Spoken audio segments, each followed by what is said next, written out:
With me today is Tova Hartman. She is a dean for the faculties of humanities and social sciences within Uno Academic College. Tova, I'm having this interview with you today in regards to the ongoing war between Hamas and Israel and the potential effect that it could have on students, professors, and other faculty members within Israeli academic institutions. And so it's important to mention first and foremost that UNO's Academic College is one of the largest private academic colleges in Israel, and it has two campuses and over 20,000 students that come from different backgrounds, correct? Right, right. And so my first question to you is what is the mandate at this time of the war within the university? Well, I mean, we're going through in some way, like many colleges in Israel, we're delaying this opening up of the semester. We are going to start in a few weeks. So that's just in terms of like when we could start teaching, it will only be in a few weeks.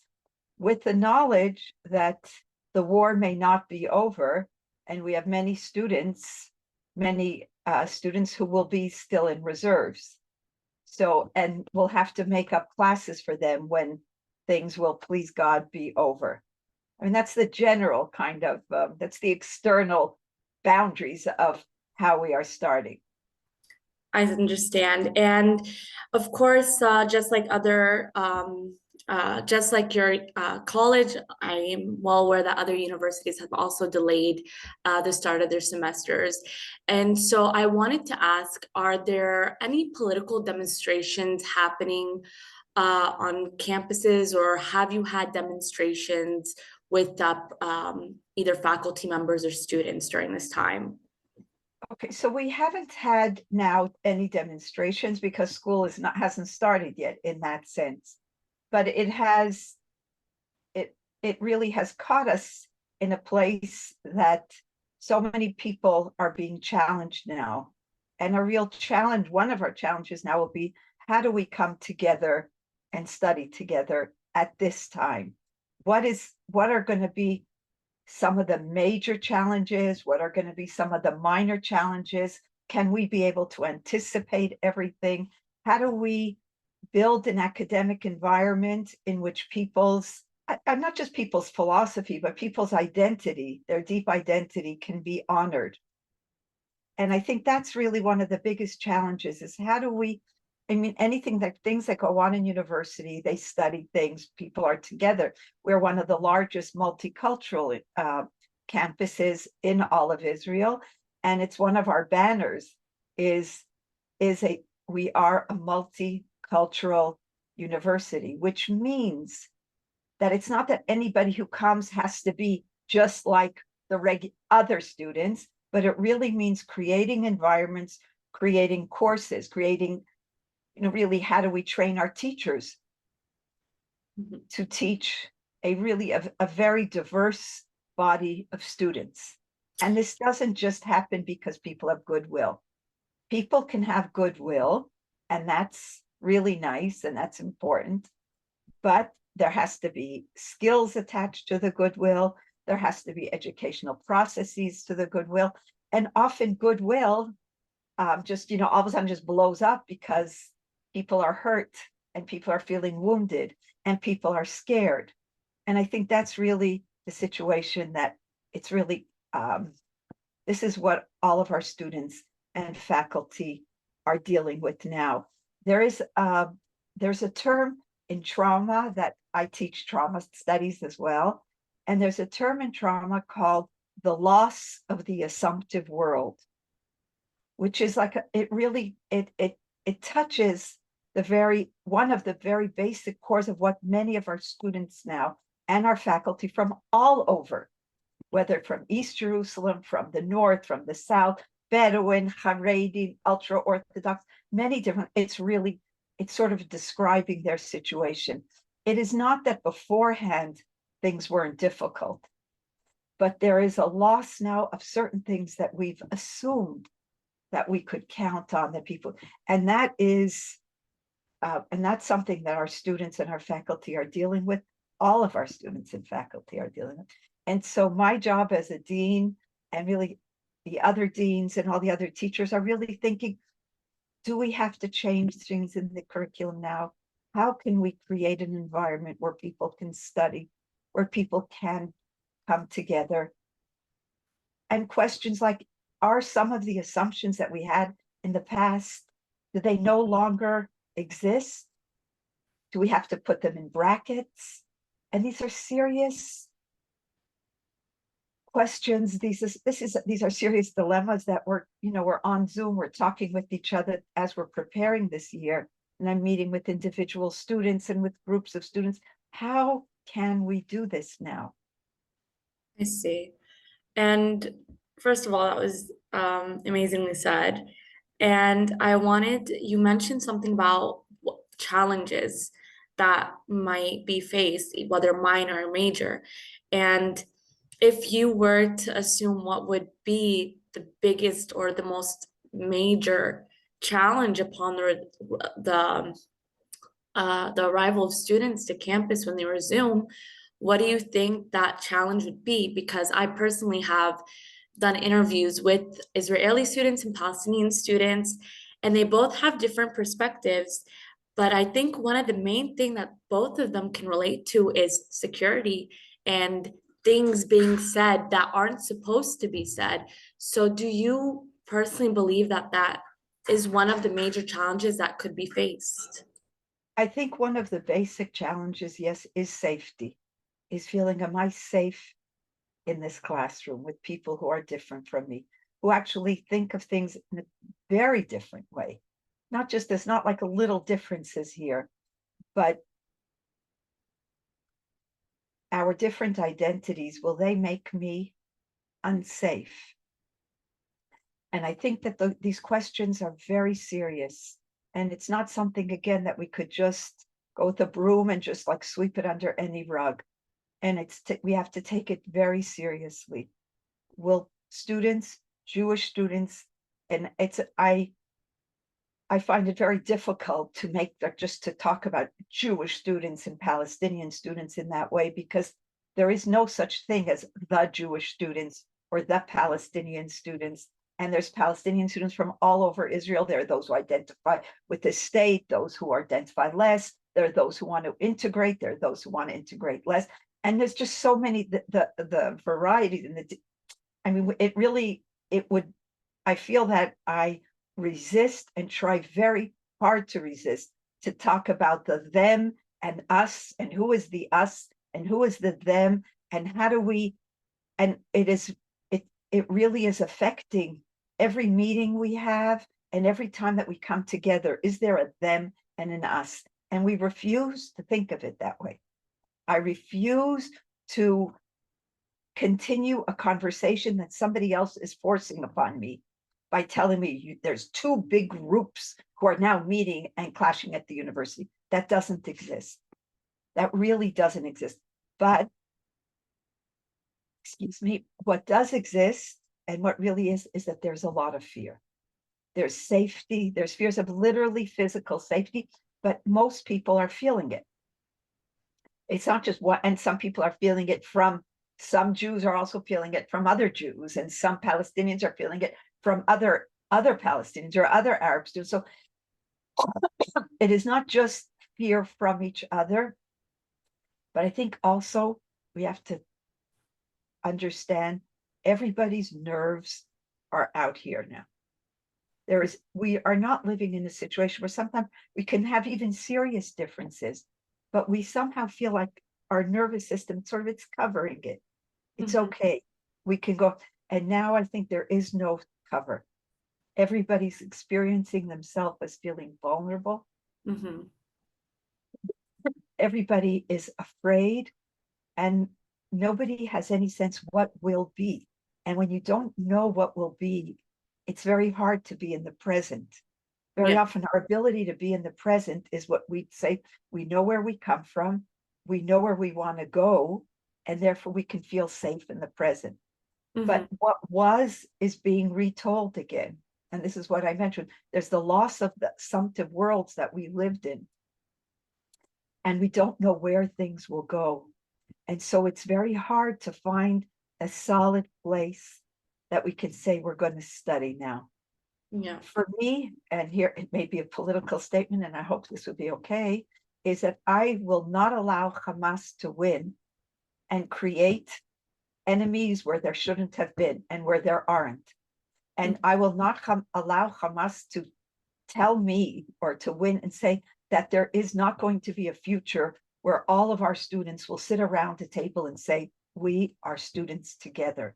We want to study together. We want to work together.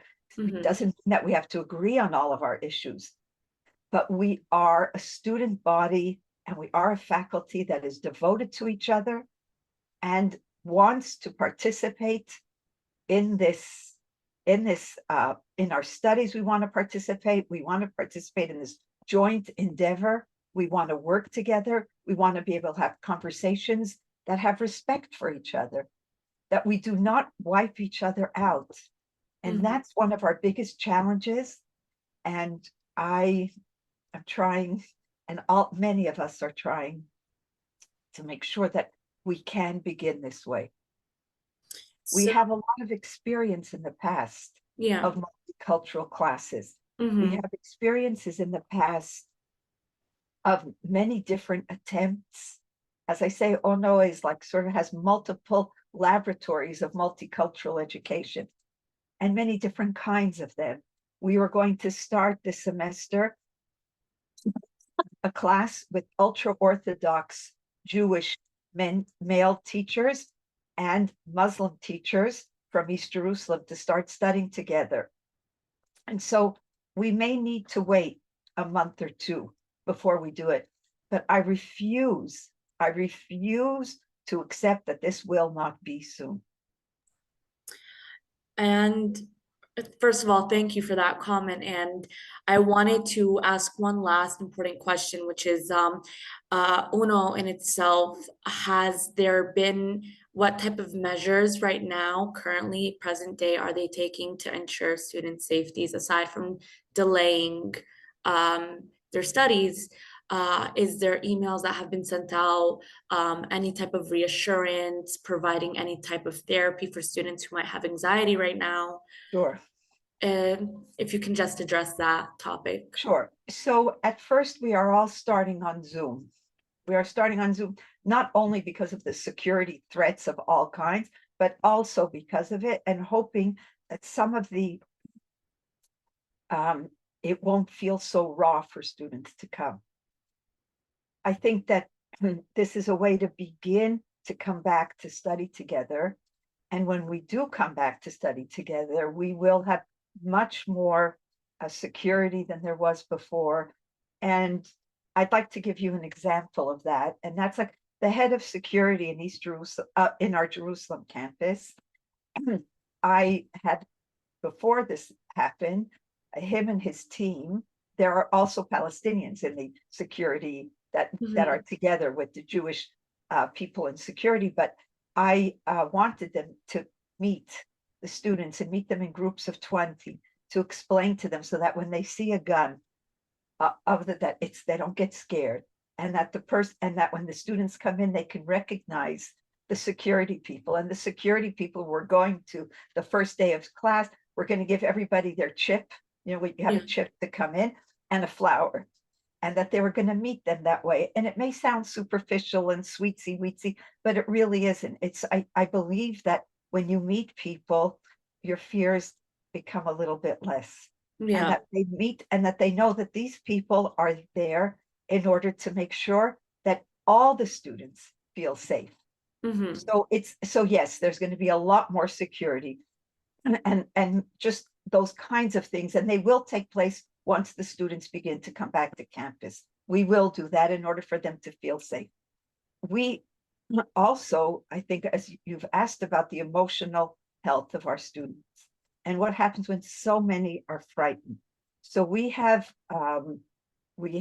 developed a whole network where students can call. There's groups that students can, and faculty can just come to with some different kinds of interventions.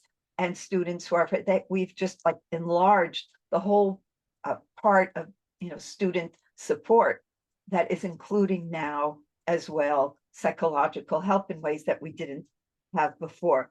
But we have to also be very aware when we start it that I may have really good intentions, and I think I do. And I refuse to allow the vision of Ono to bury that vision because we're not able to implement it now. Mm-hmm. But I will work very hard and say we are going to implement it, and we're going to find new ways to implement it. And so when I met with a few different students, meeting all these different student groups to help them prepare for the year, and one of the questions we ask each other is like, what gives you hope now? And I told them that what gives me hope now is you, these students, and we are going to work together. And I'm going to lead you all to a place where you're going to feel comfortable. Now, Mm. having said that, Yeah. there are going to be things like, as you can imagine, are there things that are not allowed to be said in class? Yeah. We have, I mean, Addressing not yes, to provoke students or how trying do not. we do that? How do we do that? What does it mean, freedom of speech, which we feel very strongly that we have to have? And where does that, are there boundaries and are there limits to freedom of speech? In in regards to that, I did address a student from Uno Academic College here in Jerusalem, and she expressed how it burns to not be able to express sympathy or solitude with Gazan civilians without being targeted or assumed to be associated with Hamas. And she's like, there's a big difference. And so I think, and then you have a lot of Israelis don't want to get involved in group chats that like are talking about politics because they say these group chats on WhatsApp are supposed to be for the sole purpose of academic use only. And that's what I got from both sides. And so, how do you feel like these students can address what's bothering them or starting up a conversation without it turning into complete, let's say, turmoil or backlashing? So what I'd like to say is that I can't guarantee that. If I were to say that I can guarantee it or I really have the way, I'd be lying. And one of the things I really try hard is not to lie. And I was working with some of the groups and talking about how do they express their concerns about the situation without saying that the other doesn't exist or that the other person's concerns are not real. So I think there is a very big difference between our Palestinian students saying that they worry about the children from Gaza. That saying that does not mean that they supported Hamas's murder. Mm-hmm. And other people have to try to hear that. And Mm. that's not so easy. But there's a very big difference between saying what Hamas did is okay, or I have to understand it because they're oppressed and therefore they murdered and raped and burned and everything. That's okay. There's a very big difference between saying that and saying, I'm worried about my relatives in Gaza. I Yeah. care about children dying in Gaza. That's Mm-hmm. a very big difference. And so anybody talking about their own concerns, and they can also criticize Israel's decision for attacking. They can say that. That doesn't mean they're Hamas. People can talk about their things. I've learned, I've learned often in the hard way, but we try over and over that we have to be very aware that there isn't a script for coexistence. It doesn't exist. We Mm. don't have, we have not yet succeeded in saying, everybody, this is the path. You go a little bit this way or you go a little bit that way, then you're off the path. It really is going to be a slow and not always successful, sometimes painful road. And I think that many students know what they can and what they can't say. No, when they say, I'm very worried, doesn't mean therefore I'm for killing your daughter. It doesn't mean that at all, but it's not easy. And everybody, as I said now, not like it was before this war, people's nerves are out there. Mm-hmm. We're so exposed in our, people are not sleeping, people are worried, people's kids are in the army. Oh no, we buried 12 of our students now already of their students, and some of them, not necessarily all Jews. And but we there are we've had casualties, we have people in prison, we have people who are hostage. We, but we, not just but, and this doesn't mean that what we're trying to do in this country doesn't make sense. Mhm. But our nerve endings are raw. And I think that if we know that in advance, we as teachers are going to try to help our students. And our job really is to help them now. It's the time for the teachers, us as adults, to help our students manage to study together. And this is what we're, and to really understand that the differences between us are greater than they were before.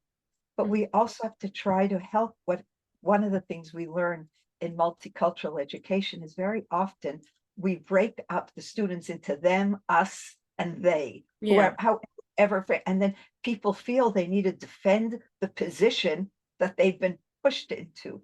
Mhm. So I'd like to have it a little more elastic, a little more room for our students to meet each other. And I have to also know that there will be some things that aren't gonna work and people will be hurt. Yeah. But I think that if we have goodwill, and we do have, I think that we'll be able to move ahead. Hopefully. I hope so too. And Tova, I wanted to say that this interview has been absolutely amazing. I wanted to say thank you so much for the answers you've provided. And hopefully, this war will come to an end soon. Please And God. we'll be able to see students from all over prospering in their education and their academia. And Yes. again, thank you so much. I really Sure. appreciate it. Okay. Thanks.